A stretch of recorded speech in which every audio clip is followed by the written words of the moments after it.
So we got accused of using AI to create Ghibli-generated animation, but in fact, it was hand-drawn, frame by frame. Hi, my name is Célin, and I'm the director of Crazy Broke Asian, and we're here to break down some animation shots.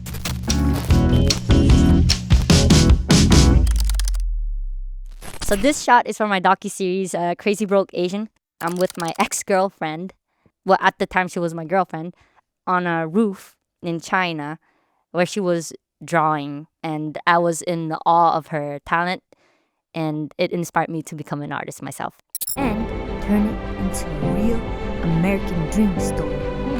So yeah, this was a key moment, and I just wanted to turn it into a Ghibli-inspired animation as grandiose as possible. To recreate a Ghibli-inspired shot, I took a look at the real footage, and here I started analyzing the background. So here you see the mountains, which I tried to redraw here.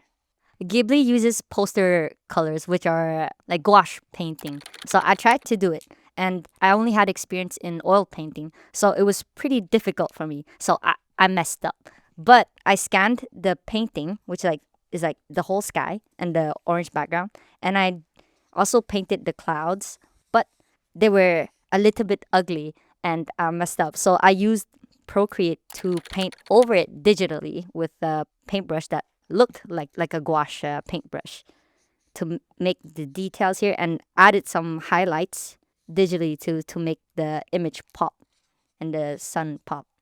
I didn't want to have to redraw all the houses here that you see on the painting. But luckily, my ex happened to draw that scenery. So I scanned her drawing and put it on Procreate on top.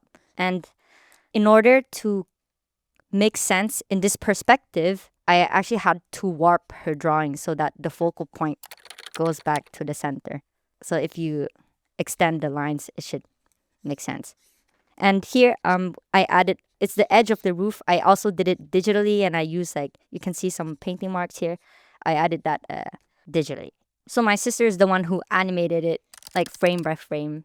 The only reference was this clip, which is in a very different perspective. So she had to use her brain and perspective knowledge to turn it into a wide shot filmed from above, or like from the horizon, instead of like in this shot in real life. I was filming with a GoPro and the camera was like below us, maybe like this is my hand and this was the GoPro. And because the GoPro is like a little cube, I felt like people wouldn't know what it is. So in the animation, we actually drew an iPhone instead. This is like the closest as it gets to traditional animation. So everything was done by hand, and no 3D models were used, and no AI was used. I think people thought it was AI because there's a trend going on about like turning your footage into Ghibli style. Well, I kind of took it as an insult because the animations are pretty choppy and like emotionless. So, nah, this was made with a lot of love and care from my sister and I. So, I was the director, and I helped with some of the 2D animation. My sister was the lead animator, so she actually gave notes to all the three other animators we had. We had maybe two extra animators that just worked on like one or two shots. So for the animation workflow, we used Notion to stay organized with all the shots that we need to work on. So it's used for project management. You have all the shots listed, their status, and level of completion, which is like similar, and notes for animators if needed, or compositors and whatnot. And then we moved to Excel for a more professional format. All right, next. And I documented the journey with the love of my life to chase our repressed dreams of becoming artists. So for this shot, we were actually inspired by an actual Ghibli scene. It's from the film Only Yesterday, where two people are playfully walking on top of a valley. In this case, I got a little bit better at painting backgrounds, so I didn't have to use any digital painting. All the background that you see here was done with Nicker poster colors, which is the actual paint that Ghibli Studios use. And I learned how to paint like this by watching YouTube videos of an actual Ghibli background painter painting it. I did it layer by layer. So I painted the sky first. I used the Kleenex to take off some paint so there's more white. And then I actually painted over it with some more white for the highlights here. And like for the smudgy like softness, I used the dirty tissue. I'm kidding, a clean tissue, a dry tissue, and just stamped it like this to create a soft cloudy effect. And then when that dried, I added base colors of the grass. And then I painted over it with lighter colors. Like here, you can see the little grass blades here. For the animation this time, my sister did not draw it from her brain. I actually had to reenact this with my composer. We were skipping, and something that my sister says is that animation is acting. So she was actually like giving us acting cues, like, okay, like just relax. You're so stiff. Like just skip. You just don't think too much. Just skip naturally. And she would direct this. She ended it using it as reference to animate the two little people here. So the actual animation is quite big. It's like just like a normal drawing. And then in post, I just like scaled it back down.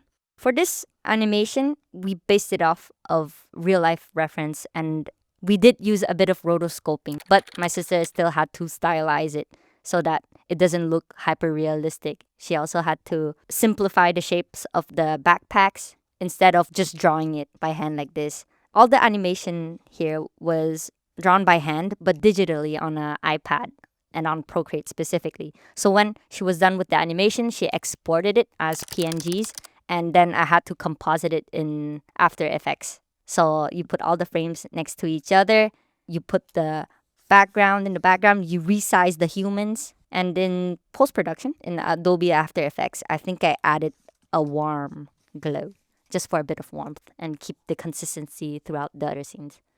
The background was actually done on, I have it in my backpack. It's an actual paper. Oh, thank you.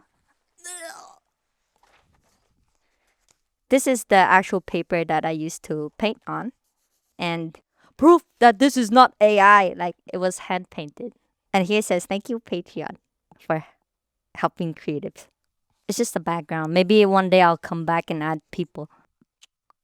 Next one. So this is how I animated the most traumatic moment of my life in 3D with the help of my dad. Take me away somewhere I can move on, 'cause I had to leave these graves buried in fears. So I'll start with the bottom one here. Back then I was closeted and my parents expected me to be a doctor, or if not, just a millionaire. So on this day, my dad was pretty angry. He was having a bad day, I think. And at the time, he also lost his job. So I think there was lots of tension. And he actually ended up breaking two of my paintings. But we only animated one, just for the sake of the story. But my parents and I are cool now. So my dad actually shot the reference. I asked him to slam a painting for me. And we just laughed it off. It wasn't as heavy or anything like that. I think we both healed at this point. So he was more than happy to help me animate this, surprisingly. First, for 3D animation, you need to create models, which is basically something that looks like this in the virtual world. So we hired a modeler to do it. But since Jessica, my sister, knows our facial features the best, she's the one who finalized the modeling and made sure that it actually looked like us. She also stylized it because we didn't want to do something like hyper realistic. Because at that point, like I would have just used like reenactments or something. After you have the models, you need a rigger to basically make these inanimate objects into puppets so that the animators can actually like animate out the scenes. One of our animators, his name is Kent, just animated it in Maya. It's a 3D animation program. And then we sent our project files to Crash Landing Studios, another indie animation studio who did all the lighting. So you see here, I'm pretty sure there was a light source like up top here, shining down. And another one on the chairs. They did all of that in Blender. They actually added like lights like you would for a real set. This is like your set. He added lights like here, and you can actually control the brightness in Blender.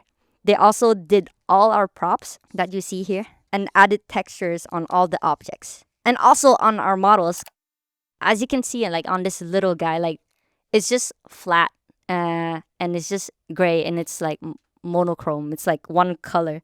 They actually added like painting strokes and drew in our eyebrows, my hair, and they did the same for like the actual family pictures that we have at home to ensure that the whole set looks consistent. My dad actually modeled our whole house and sent it to Crash Landings, and they based it off of that to recreate it in Blender. He built the environment like, you know, like in architecture plans, like that's what it looks like. But then you can like see it at all different angles. We did the 3D modeling, the rigging, so that it can move. We asked them to paint over our characters, like draw in like the cheeks, like stylize it, make it look a little bit like 2D, like in Spider-Verse. Like it clearly looks like there's some 2D elements in it. And they added like paint strokes on the walls, on all the props. This actually looks exactly like my house, and they took a lot of time and care in each object. Like there's even a shrine with my grandparents here. We sent them pictures for reference, and I think for, let's say, the painting, they just scanned our painting and then added paint strokes on it to make it look more consistent. So for this scene, when my parents and I are literally fighting, And I want your shadow. I didn't want to ask my dad to reenact that. That's a little bit too much. So I asked my composer to do it with me, and I gave her context of what happened, and she almost ripped my shirt off. So that's the only difference between these two shots. Our team used Maya because that's what they're familiar with, and we only hired senior animators. Sometimes they didn't have reference, but for these scenes, which are like really key moments, and I want it to feel as intense as it actually was, we used reference. So usually in Maya, you can also put your reference, like the reference video, into the project, and then you have your characters here, and then you just look at it and animate it frame by frame. In our case, we chose to animate it 12 frames per second to give it a Spider-Verse feel. Oh yeah, I forgot to say, like this whole 3D animation was inspired by Spider-Verse because I think all 3D animators see Spider-Verse as like revolutionary for 3D animation. Also, I didn't know jack shit about animation, but my sister did, and I guess she trusted me. I don't know why she trusted me, but she trusted me with the whole process, explained the whole process, and I was there to see the whole animation through each step. So even in the reference, I had to give my okay for it. Even in the animation, like we would have review sessions. And in the animation process, there's actually three main steps. There's the blocking, where you block out the main actions. Let's say the start, the middle, like, and then the end where I broke away from him. And then you animate the in between. That's the spline. Spline, there's more frames in between. So it becomes a little bit smoother, but not quite smooth yet. So blocking would look like this. Spline would be like, and then polish would be like the fluid motion, like, yeah, that's my best explanation. Sorry, I'm not an animator, so that's the best I can do. This was animated frame by frame. There was no like interpolation. They animated it frame by frame. And sometimes we don't follow the reference exactly. It just gives you like a rough idea of what you're trying to do. And my job as a director to give notes. Like the goal is not to replicate the reference exactly. You sometimes have to adapt. Let's say like we want them to fight for a little bit longer, so then the animator has to use their skill set and expertise to elongate the scene. So unlike the Ghibli-inspired animation, which is like more romantic and nostalgic in a good way, I didn't want to sugarcoat anything. I wanted to reflect reality. So that's why the style is more realistic. It's 3D animation. And even the character designs were a lot more realistic than the Ghibli style. Let's say the Ghibli style was like, let's say eyes like this with like a bowl cut. Whereas in this one, if you look at the features and everything, like the proportions are more realistic, like more details in the features with like an actual nose and wrinkles and stuff. Next. So my sister came up with this animation hack to save time and money. What you saw earlier was flashbacks with my ex and then flashbacks with my parents. And for this style of animation, which is more inspired by 2D traditional animation, I used it to share my parents' perspective as Vietnamese boat people refugees. Vì yêu là anh sống somehow con đã rơi nhưng một phần vui trong bóng đêm. And the style that we were inspired by was from a short film called Dear Basketball, produced by Kobe Bryant and animated by Glenn Keane. He was our biggest inspiration. He worked on Disney films like classics like Tarzan, Pocahontas, like all the classics basically. And he's a master at his craft. Like imagine it took this guy like decades of experience. So we're like, okay, we want this output, but my sister only had experience in 3D animation, not even 2D. So instead of starting with 2D animation, we actually started from the 3D models that were created for these scenes. So we asked the modeler to model my parents in this more stylized character design. And then we also had the same 3D animators animate out the scenes. And then we exported all those video files of the 3D animation to use it as a base for the 2D animation. So what that means is that we traced over the 3D animation frame by frame. And my dad is actually the one who like did the rough tracing. So let's say the tracing looks something like this. And we did this on Procreate, by the way. It's done digitally, but we're using a pencil-like pencil, so it looks like it was hand-drawn. And we gave him the task of doing the tracing of the 3D models so that I could use it as a base to make the line art a bit more artistic. So what happened is that when you trace something, the line weight is very like uniform. Like there's a reason why people can tell when you're not actually drawing, you're just tracing. Like the line weight is like this, right? So my job with making the line art look more alive and stylistic was to actually draw it. Use whatever he traced to actually draw, add more details, maybe an eyelid, maybe some shadows. It added like more details in the drawing. And yeah, that's it. And then my sister did the shading. So the shading here is like she chose, I think instead of a pencil, she used a charcoal like brush on Procreate. So she just like went over like this, and she added white highlights on top with the same brush. In this stage, this is a screenshot of our Procreate program. And it doesn't look like it was drawn on paper because the background is just like a gray, olive-ish background. If you look at the actual footage, it looks like it was drawn on a grainy paper. So we just scanned multiple papers and then put them one after another in compositing and looped it so that it looked like we were drawing on different pages and to give it a more organic feel. I also like color corrected it, and the big inspiration was Dear Basketball. I think it'll be very noticeable if you compare both.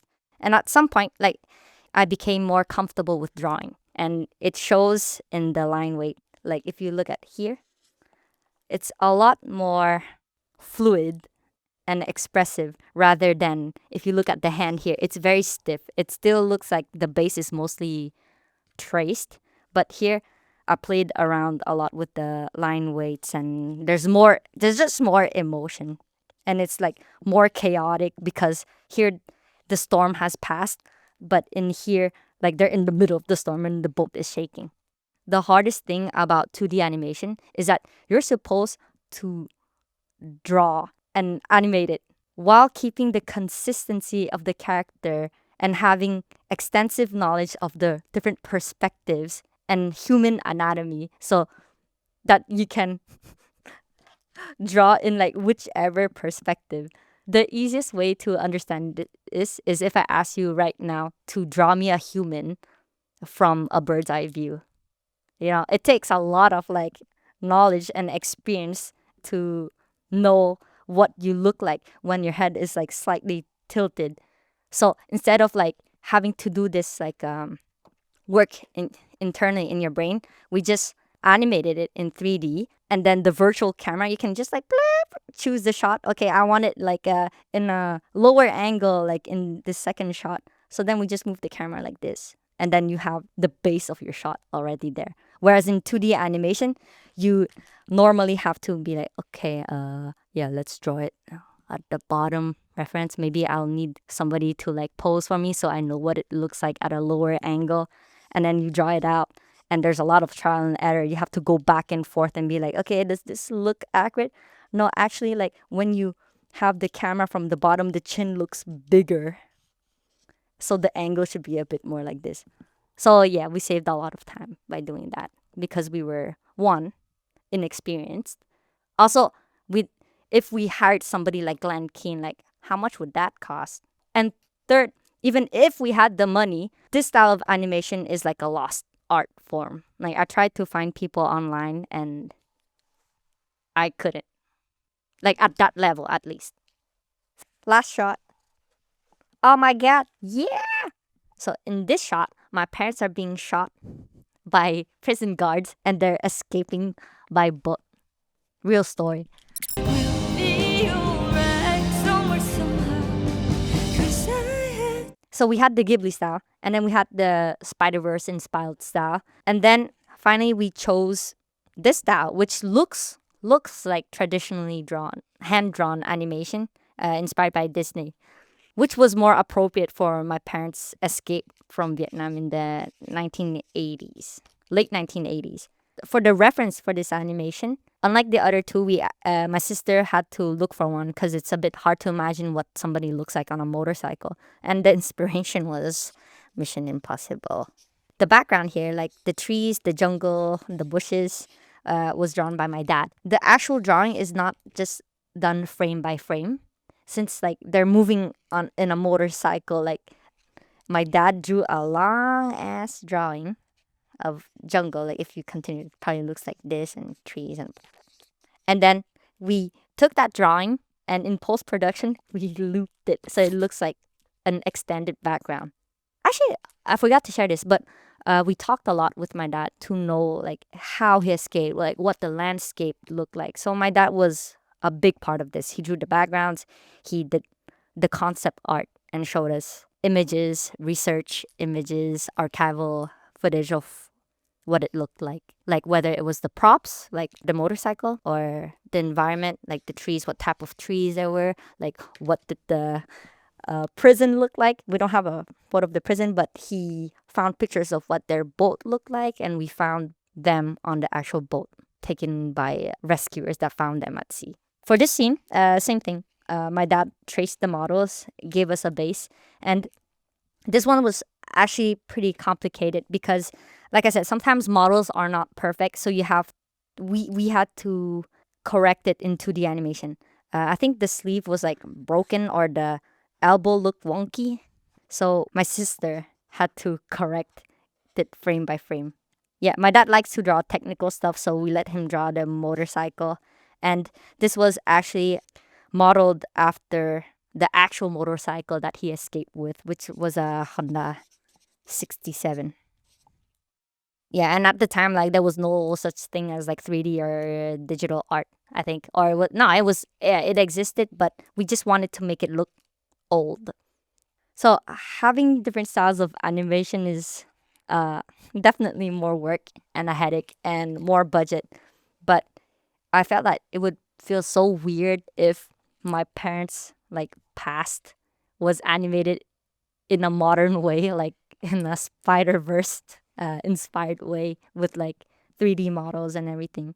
Imagine if my parents like both escape people was drawn in Ghibli style, like it wouldn't feel as real. Whereas my romanticized view of my ex at the time and the situation at the time was pretty naive and delusional. So that's why I went with a more cartoon style. So this one is like still cartoon, but it's still more realistic. But yeah, for the 3D animation, they were a team of like 3 to 4. And then my sister actually reworked all the 3D scenes because she knows how we behave and how we move the best. So she would polish all the shots herself. And then for the 2D animation, it was just my dad, me, and my sister because we ran out of money. What I learned with talking to other animators is that sometimes you have to go through a lot of like middlemen in a bigger when you work in a bigger pipeline or a bigger company. So sometimes we didn't even have storyboards. We would just be like talk to the animator directly, like, hey, we want the scene to be like this. They'd be like, oh, okay, does this camera angle look okay? And then we're like, sure, yeah. And then we would save on like storyboarding. Since I'm the director, or I was the director for these animated scenes, it helped a lot to know how to communicate. Or rather, when I was giving notes to the animators, it's a lot harder than you think. Because you can be like, hey, make them look more angry. But what does that actually mean? So I had to be super specific. Can you be like, okay, right now, like, can you make him breathe like harder? Can you make his like chest pump out more? So I had to learn how to communicate to animators, and my sister helped me a lot with that. For example, like, hey, can you make him look angry? That means like, can you make this crease like deeper? You know what I mean? Like this crease here, gong gong, in the corner of the eye. Having that a drawing skill set really helps. But what's the most important is knowing how to communicate and be as specific as you can, like describe the action visually rather than just the emotion. Like it's good to tell them what the emotion is, but an emotion can be shown in very different ways from person to person. Yeah, the difference if we were in a big animation studio is that we would have maybe 20 more animators and we would have to have everything storyboarded and also an animatic, which is like a more developed version of the storyboard where you draw the actual motion. So we kind of skipped storyboards and animatics in this. We just had like thumbnails, I think. Thumbnails are usually just, like I said, me drawing stick figures. If you want to get into animation, there's lots of YouTube videos out there. But I feel like if you're really serious about it and you want a shortcut on how to get really good at it, if you can, save up and ask somebody that's an expert in that field to teach you. Yeah, there's no one way to do things. A good teacher will make that very clear. And I think that's why I feel really lucky to have had my sister help us adapt with each animation style.